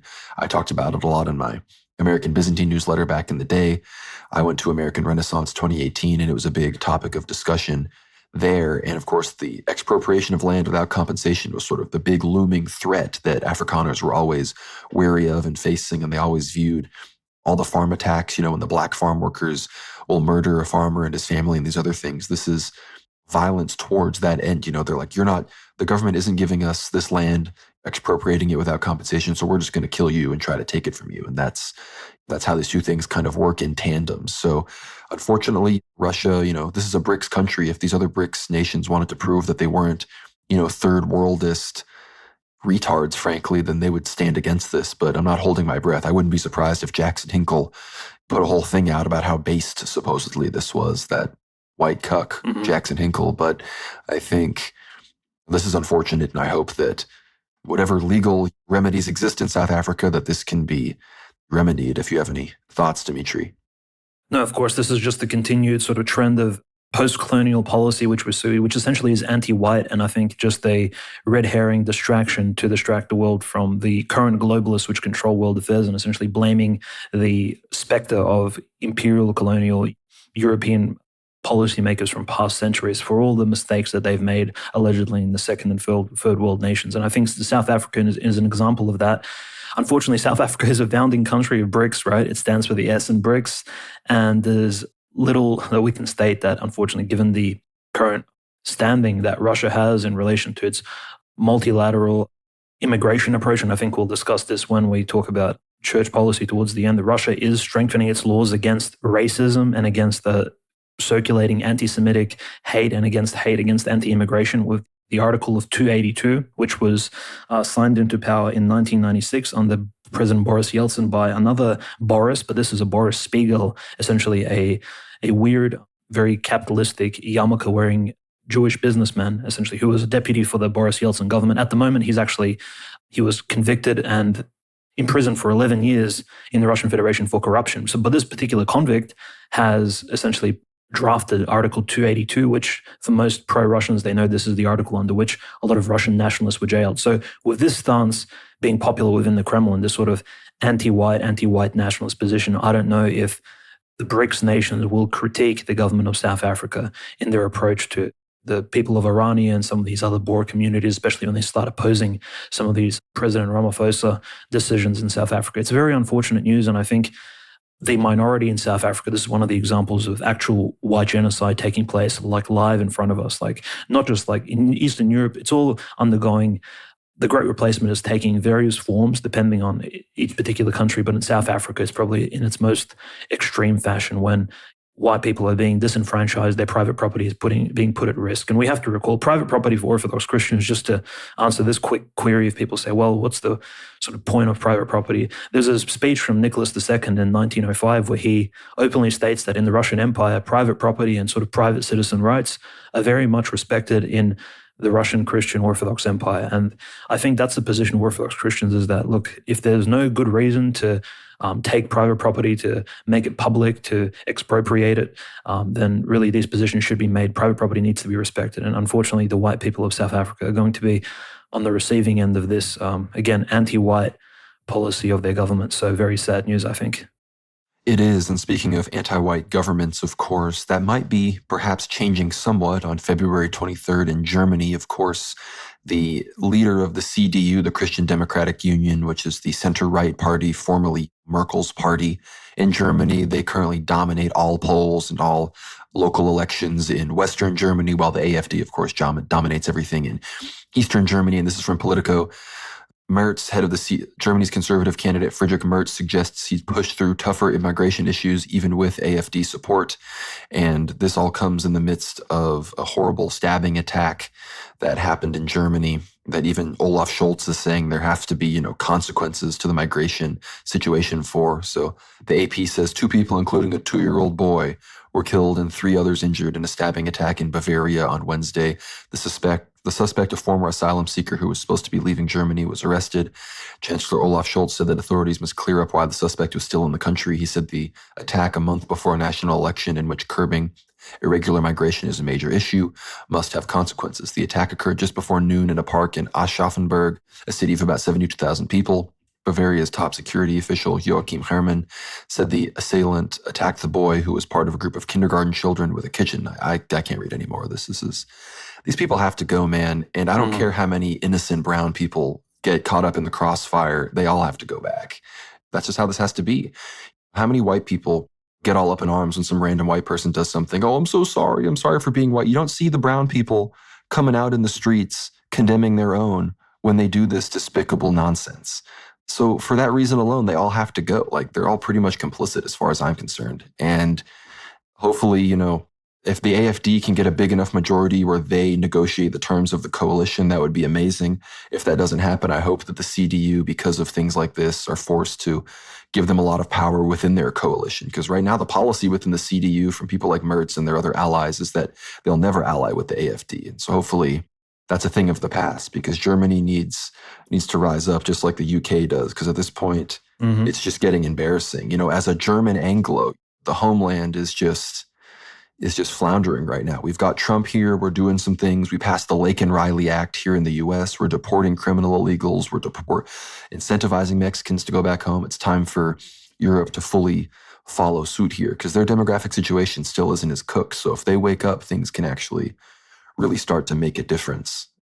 Oh, no, absolutely. And look, just speaking about world affairs, it's not the only nation that really needs to rise up. One of the most saddest news stories that we read this week was essentially on the 23rd of January, it was announced that Greece is officially Israel's closest trading partner. And again, news regarding Greece have been mostly negative throughout 2024. And again, we're entering 2025 with a bit of a surprise here that apparently Greece and Israel are the closest trading countries. At least for Greece, it has replaced Turkey with Israel. And now this may spell very negative, I think, impacts going forward. Again, Greece, we know the government there, Mitsotakis government, is very much governed by this alphabet community aligned Philo-Semitic people. And Archbishop Elfidophoros doesn't really help that in the US, being one of the richest bishops in charge of one of the richest archdioceses for the EP. And we know what Greece did during the COVID pandemic. Many of its bishops and many other clergymen were imprisoned for going against the COVID restrictions. So I think there's a lot of interesting effects this may have going forward in terms of Greece's relations with Israel and the entire Eastern Mediterranean theater. So there's a lot of countries, Conrad, I agree, that need to really rise up and kind of self-reflect and move towards a more base conservative future, and maybe even take some, like, honestly, I'll have to say it, but they'll need to copy Donald J. Trump, I think, for many, because there simply is nothing that can inspire them, it seems, that besides actual effective policy. Maybe in the US can provide that inspiration for them. No, I totally agree. And the same thing's going on in Romania, who I feel really bad for the Romanians, because it appears they were just going to do it the right way. They were just going to, in a fairly big landslide election, just elect a populist, Orthodox Christian anti-globalist. But this is why you don't enter into nonsensical, unions like the European Union, because look what happened. They obviously had huge influence over your judicial system. The EU judicial mafia is probably the biggest tentacles that stem and infect your country with their bureaucrats. They get the worst local people into their systems and then prop them up, make them judges at the Supreme Courts and whatnot. And that's exactly what happened. And of course, they talk about replicating it EU-wide with Germany. We talked about this last episode. But of course, the Romanians, they've taken to the street. 50,000 plus people are now mobilizing on a weekly basis in Bucharest and even in other cities, which, again, I don't know how much it's going to do. Again, Romania just entered Schengen. Again, they're the host of the largest NATO base in Europe, all these sorts of things. So I don't know how much it's really going to do, but I encourage all Romanians to take to the streets, to petition your priests and bishops, petition your politicians. And ultimately, I hope that Russia uses the extent of its soft power abilities to crawl back, or rather roll back this oppression, frankly, that's going on from Zog and the neoliberal institutions. But we have to move on to talk about a few of these other fronts here, one of those being these cables between Taiwan and Taiwan's Matsu Islands, which are some of the most outlying of Taiwan's islands, not quite the closest being the Kinmen Islands, but just 10 nautical miles off of China's coast. The two major internet cables have been cut. Of course, this actually occurred back in February 2023 when it was openly discussed that the Chinese merchant vessels cut it. It's believed a similar thing happened this time, but since then the islands have prepared for this and there are a lot more wireless internet systems that allow them to stay connected. But I think it's very clear that if China does plan on doing military operation, or even if they don't, perhaps they will, leading up to an attempt at a peaceful reunification with Taiwan, they will very quickly in a sort of blitzkrieg fashion occupy the Kinmen and Matsu Islands, say, look, we're serious about this, and then the mainland of Taiwan will just concede and there can be a political process. I think we're going to have hopefully some Chinese, geopolitical scholars on in the next few weeks and months to talk about this situation, but it's obviously one of the most relevant fronts that is always kind of ready to erupt, as it were. But the only other real area we have to discuss before we talk about church news here is Venezuela, where there have been major Venezuelan border closures, Brazilian border closed, Colombian border closed, all these sorts of things as the Chavist regime, Maduro, continued to do these military exercises to prepare themselves for a potential invasion. Of course, Trump also designated Cuba as an international sponsor of terror because we talked about those terrorist groups fighting the Colombian right-wing groups and the Colombian jungles in the border. Those groups are, of course, supported by Venezuela and Cuba, these sort of Nicaragua sometimes as well, these kind of post-communist, Chavist, anti-American states that align themselves with Russia and China generally. But we're seeing, these military exercises. We're seeing Venezuela continue to call on Colombia and these other Trump, of course, is saying that Maduro, needs to be regime changed. And he's saying that 2025 is kind of going to be the end of that. So I think we're going to see a lot of escalations between the U.S. and Venezuela. And then I think Cuba and even Nicaragua as well could very easily be in the cards. But if you have any church news we have to discuss, Dimitri, of course, we saw the Patriarch of Jerusalem issue a statement welcoming the Gaza ceasefire, calling for a lasting peace. And I want to talk about, of course, the 40 Greek monasteries and ones on Mount Athos that have issued a letter of support for the UOC. But if you have any church persecution updates to give before that, let's hear them.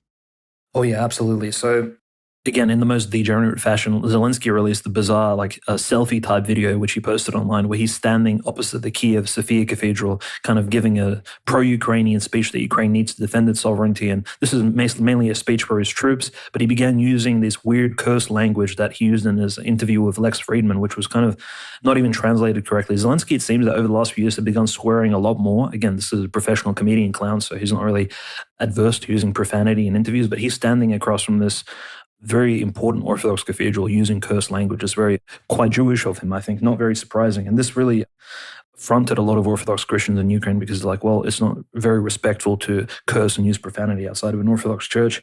Speaking about another cathedral, which was unfortunately the subject of, I believe it was most likely a Russian bombing, St. Andrew's Cathedral in the city of Zaporozhye. This is under Metropolitan Luke of Zaporozhye, one of the most based and right-wing, I would say, most conservative bishops in Ukraine at the moment, was hit, it seems, by a Russian missile. And it was hit even a lot more severely than this Transfiguration Cathedral in Odessa, which most likely the roof of that cathedral in Odessa was hit by a Ukrainian anti-air missile. But the Cathedral of St. Andrew, Metropolitan Luke's reaction to it was not condemning the Russian side or the Ukrainians. He just said that, look, a travesty has struck our diocese and we just need to collectively donate, crowdfund, and simply rebuild the cathedral. He didn't politicize the tragedy. He didn't turn it into some sort of anti-Russian speech or sermon. He simply very humbly requested everyone to contribute and rebuild this great cathedral in the city of Zaporozhye, which is probably how all Ukrainian bishops should be conducting themselves. So Metropolitan Luke is always showing themselves as this beacon of real Orthodox hierarchy, this real shepherd of his people. I think one of the most outstanding Ukrainian bishops today. Speaking of outstanding clergymen in Russia, Ukraine, we have to just mention Father Andrei Tkachov, who himself has Ukrainian roots in terms of his heritage and his parents. He gave a very powerful sermon early in the week, actually just before the massive drone attack from Ukraine. And in the sermon, again, his sermons are very fiery. He's perhaps the most popular Russian priest on social media at the moment, a very conservative right-wing priest, I would say, in terms of his leaning. And he officially stated that Russian cities are being bombed by Ukrainians and all this tragedy is taking place because Russia still has legal abortions and because it hasn't criminalized abortion.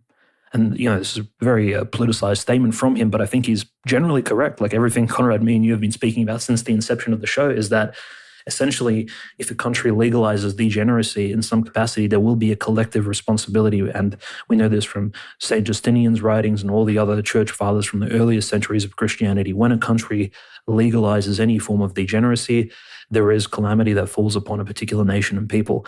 And so Father Andrei Tkachov is trying to warn the Russians that in order for them to even re-emerge victorious in this SMO conflict and this alleged civilizational war against Satanism of the West, they really need to fix their internal problems. It's not just an outwardly fight, it's also an inwardly sort of drive towards asceticism and driving out the sort of internal demons which are still present amongst Russian society. And a lot of it is, again, baggage from the degenerate Soviet years. And unfortunately, Father Andrei was criticized by the most senior ranking layperson in the Russian Orthodox Church, Vladimir Legoida, who I think we generally respect. Conrad, you met one of his senior lieutenants in Russia when you visited Moscow last year and in December of 2023. But Vladimir Legoida stated that Father Andrei, he was a bit hyperbolic, not to take his words too seriously. He kind of gave this weird disclaimer statement. And I think really Russians at the moment, seeing that this war is already almost reaching the same duration as the First World War, I think Russians should begin really taking into account why exactly has God allowed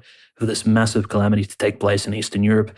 Perhaps it is because of the collective sin of both Ukrainians and Russians. The introspective repentance, I think, is very important, collectively speaking here. So Vladimir Legoida, again, tries to place a damper on the fiery words of Father Andrei. And again, I think it's just slightly inappropriate. At the same time, we have speaking of a fiery layperson speaking out for the Orthodox Church, we have Catherine Whiteford, the daughter of Father John Whiteford, who we had on an 8th Hour episode more than a year ago now. She, again, spoke out very strongly at the Trump's inauguration. And in all of her statements online, she's been advocating for the Ukrainian Orthodox Church, one of the most, I would say, popularizing Republican politicians and someone really active in American politics, speaking out for the persecution of Orthodoxy in America. And I mean, she was a pretty outstanding lady, I would say, generally speaking. In terms of being like a mainline Republican, conservative Orthodox woman, I think, yeah, it's just outstanding. I'm quite glad Father John could raise such a wonderful daughter. So, and Ukrainians are loving it as well. They're all reposting some of her speeches and statements, and she's appreciated not just at home in America, but also abroad in Russia and Ukraine, where Ukrainians are facing all this immense persecution. And on the more positive trajectory, we did see Metropolitan Tikhon of Simferopol in Crimea baptize some people and also bless the waters of the entire Black Sea. So there was a massive ship they went out, left Simferopol, and on Theophany, there was a massive blessing of the Black Sea waters, and there was lots of priests and people were swimming in the Black Sea off the coast of Crimea. Just everyone was appreciating the massive feast day, and there was no degenerate Ukrainian bombing of civilians at this time around. God has protected the righteous people who, again, in all their sort of piety that they had, were celebrating this feast day in, frankly, a very dangerous place, because we know Ukrainians have all kinds of military underwater drones, and long-range bombardment has been very common in this particular part of the world. So, but in regards to Ukrainians, exactly how they've been conducting themselves, right? We've seen an inventorization of some relics in the Pachayev Lavra. Now, the Pachayev Lavra is, again, located in the far west of Ukraine. This is next to Lvov. And unfortunately, the Ukrainian Ministry of Culture, we know they were trying to integrate themselves, just like in the Kiev-Pechersk Lavra. They've been trying to get involved in taking over this monastery. But at the moment, the monks are still in control, and they've officially, this is quite sacrilegious, they've actually placed St. John and St. Amphilochius of Pachaev, they've placed their relics on a list of personal property, like as in security items of personal property of the monastery, as in it's an item that can be insured. Quite, again, sacrilegious statement. So the relics of saints and the relics of deceased Orthodox Christians are not regular items that can simply be inventorized. The last time this took place was in 1967, when the Soviet authorities took a massive inventorization of all these monasteries in Ukraine and listed all the relics of saints as essentially these personal property items belonging to the various dioceses of the Ukrainian Orthodox Church. So again, it's a sacrilegious move. Notice it's the inheritance that the Ukrainian regime has to the Bolshevik Soviet authorities, which once ruled over this land and persecuted Orthodox Christians. So that's very interesting. And the last sort of bit of news from Ukraine is the unfortunate handing over of relics. Actually, there was, I didn't know this, Conrad, but apparently the week between the 18th and the 25th of January is the week of Christian unity. This is established by the Anglican Church, and this is some sort of ecumenist feast day of some sort. And the Ukrainian OCU was celebrating this. And so in a gesture of goodwill, they handed over some relics of St. Andrew the First Court. So this is the apostle, the brother of Apostle Peter, one of the 12 apostles, handed over his relics, and some of the relics of St. Vladimir of Kiev, who baptized Russia in 988 AD to the Roman Catholic Church of Ukraine, to the Uniates. And this is a gesture of goodwill. So relics are being traded as goods. They're being listed as private property by the Ukrainian Ministry of Culture. All this degeneracy is taking place. And this is the main consideration, that as soon as Russians begin waking up to the fact, and by Russians, I mean the Russian authorities, waking up to the fact that the persecution is one of the main highlights of this entire conflict, I think that's when we will see actual progress on the front lines. And I think that's when God will actually perhaps bless Russia to maybe succeed on certain front lines in this particular war. Because again, I think the war is more spiritual than it is even a war of material, and a war of material, steel and lead. And just considering that, and this is not really breaking news by any stretch, we knew that this persecution was looming over the Estonian Orthodox Church, but the Estonian government has given the Russian Orthodox Church in Estonia exactly 2 months to completely disconnect and schism themselves from the Moscow Patriarchate. And they have to essentially delist themselves from any association with Moscow and essentially go into some sort of autocephalous, autonomous arrangement, completely breaking any contact with the Moscow Patriarchate. And if they don't do that in 2 months' time, there will most likely be not just parish seizures, but raids on monasteries in Estonia, cathedrals. There'll be, again, just like we saw in Ukraine, there'll be raids on the homes of priests. They'll be searching their computers, hardware, software.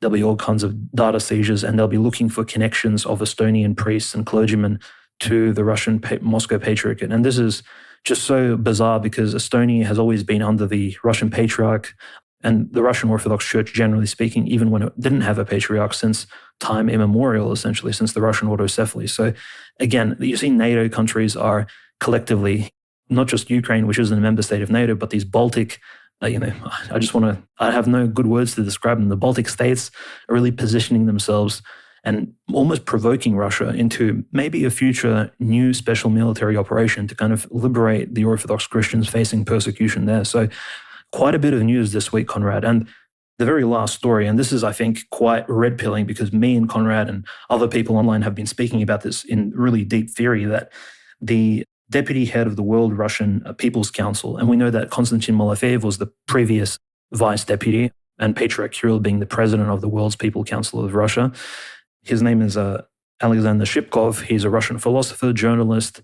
He's not the most right-wing person in terms of Russian laypersons and someone who's involved with the church, but nevertheless, he's openly made the statement and proclaimed that the Russian Federation as a country should move towards the Julian calendar, even in its secular dating and sort of calendarization, in terms of establishing its sovereignty and to completely disconnect itself from the satanic sort of Western influence. And he openly called the Soviet change from the Julian to the Gregorian calendar after the revolution of 1917 as a Latinization, because the Gregorian calendar is an invention of the popes and the Vatican.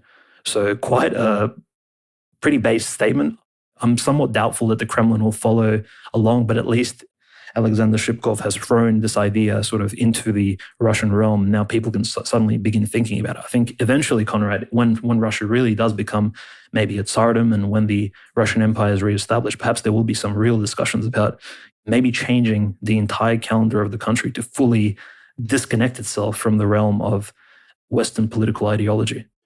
Inshallah, we all hope that something like that can pass. But some more negative old calendarist news comes out of Bulgaria, where the Bulgarian courts and the European courts of human rights basically forced the Bulgarian state to recognize the schismatic old calendarists as a legitimate institution and allow them to use the title of Orthodox Church, which Patriarch Daniel met with the Prime Minister of Bulgaria, and they both expressed their disdain for this requirement from the European Union. So Romania and Bulgaria, they entered the Schengen zone. Hungary, they're able to travel there freely, and it's already biting them in the ass, frankly, as far as the red tape they have to cut through and the other demands that are being made of them. But there was even, I don't have any source for this, maybe I just imagined it, but I could have sworn I saw something about Patriarch Daniel considering returning the entire Bulgarian church back to the old calendar, which that would probably be the easiest way to stem the growth of the old calendars in your country, is to just get back on the old calendar so they don't have a reason to exist anymore, which would be fantastic. But my most white-pilling news from the Orthodox world regarding specifically the schism in Ukraine this week is, of course, this letter from 39 different Greek Orthodox monasteries showing full support for the persecuted Ukrainian Orthodox Church under Metropolitan Onufry. They, of course, cite the seizure of a lot of the cathedrals, the other persecutions, forced mobilizations, all the other things in why they are doing this. And, of course, a bunch of these monasteries are on Mount Athos as well. And very proudly, the first signature on this list is, of course, Archimandrite Joseph, the abbot of Zerapotamu Monastery, where I was able to stay for a night on Mount Athos and experienced a pretty crazy, powerful earthquake.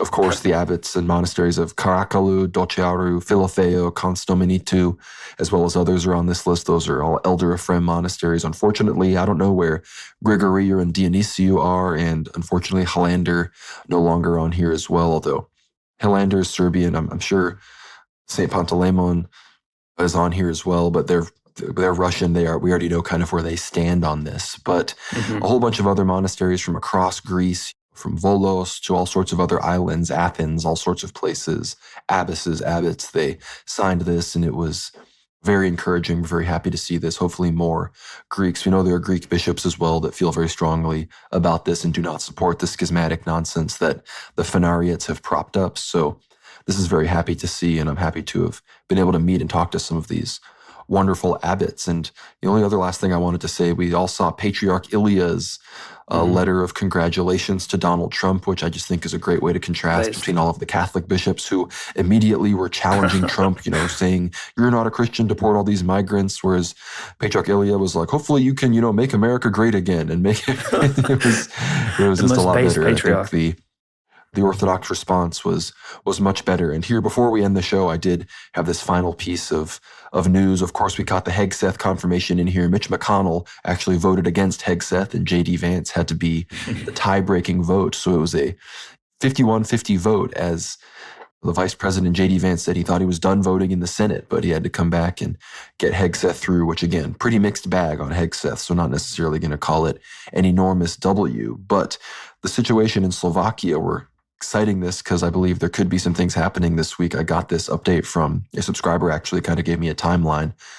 We have huge protests right now, for example, in Bratislava and other parts of Slovakia against FICO and the protests are called Slovakia is European. And normally that would sound based. It's like, oh yeah, Slovakia is for white people. Let's kick out these immigrants. But no, that's not what they mean. They mean Slovakia is European, as in Slovakia is gay and paused and wants to be NATOist and all these sorts of things. And here's a timeline here. On the 21st of January, Robert Fico warned that the Slovak opposition is preparing for a Maidan, citing plans to occupy government buildings and collaborate with foreign forces.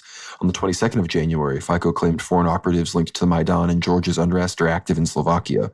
And on the 24th of January, Slovak General Health Insurance Company was hit by a cyber attack labeled a textbook example of pressure on governments rejecting Ukrainian demands.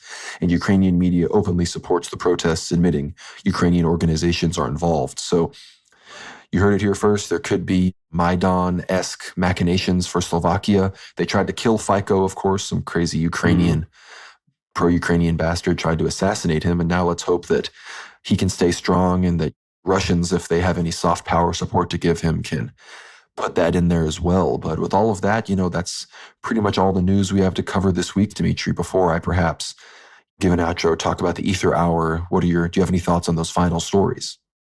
No, I think the entire situation in Europe is experiencing a big change. I think regardless of what happens in Russia, Ukraine, I think the rise of the right wing and the rise of the political spectrum in European countries, Austria, Hungary, Slovakia, etc., Serbia as well. I think Serbia's Alexander Vucic really needs to pick up, because we know that people like Dodik and Republika Srpska have been pushing for more right-wing resurgence in the Balkans as well. I think, look, generally speaking, all these European states will benefit from a more right-wing Trump presidency. And generally speaking, the more right-wing Trump pushes sort of the Overton window of what he's allowed to speak about, including the pushing out of illegal immigrants, the deportation of them, and even, frankly speaking, about birthright citizenship, things like this. This is what Europeans really like. And the right wing has been waiting for an impetus and waiting for a good excuse, somebody to cite. And now they finally can reference Donald J. Trump as their inspiration, maybe a motivation to make Europe more European again. Because, again, this has been called for since the early 2000s. It's way too far gone at this point.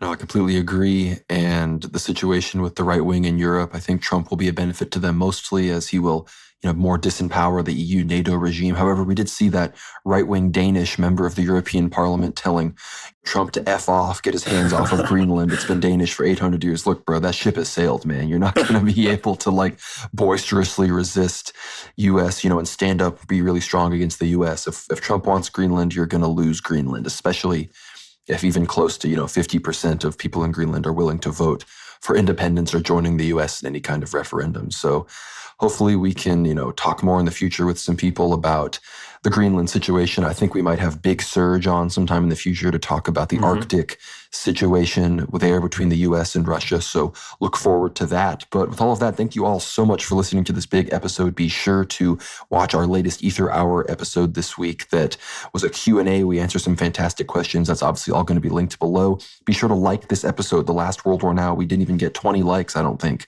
on the episode, which makes no sense considering how many views it got. So if you're listening to this right now, click like. If you haven't got a Substack account to like, make one. We really need to be getting our likes at the actual level of people that are listening. So I know a lot of you are listening right now with no intention of liking this episode, and I'm calling you out.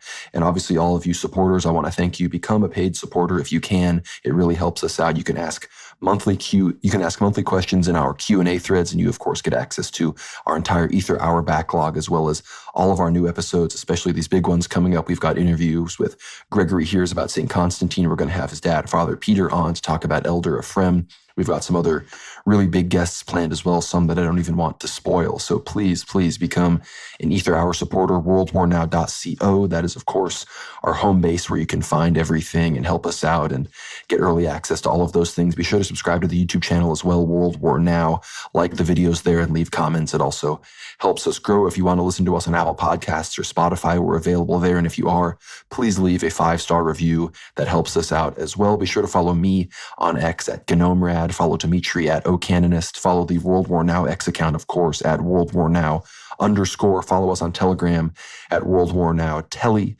And again, thank you to all of our paid supporters, all the free listeners as well, everybody that has made this show possible. And with all of that, Dimitri, I will leave you with the last word. Yeah, thank you, everyone. I hope you've had a great Theophany feast day last week. And going forward, again, we're getting to that time where everyone's looking forward to Great Lent. It's just a month away, but we are all preparing ourselves to definitely enjoy these next few weeks of essentially Lent-free, or more or less, besides Wednesdays and Fridays time, and pray for the people in Ukraine, pray for the people in the Middle East experiencing persecution. I think generally the message of the show, Conrad, has been that we've covered these really saddening events around the world because nobody else has been willing to dive deep into the political and discuss exactly what impact that has on the spiritual life of the people in these countries which are being affected negatively by Zog. So I'm glad at least we can be out here naming most of these events and places which are negatively affected. So keep all these unfortunate folks in your prayers, guys, especially regardless of which denomination you are, but especially Orthodox Christians. It is incumbent upon you to pray for the persecuted brothers and sisters of the church. That's a great way to end it. Thank you all for listening, and God bless. We'll see you on the next one.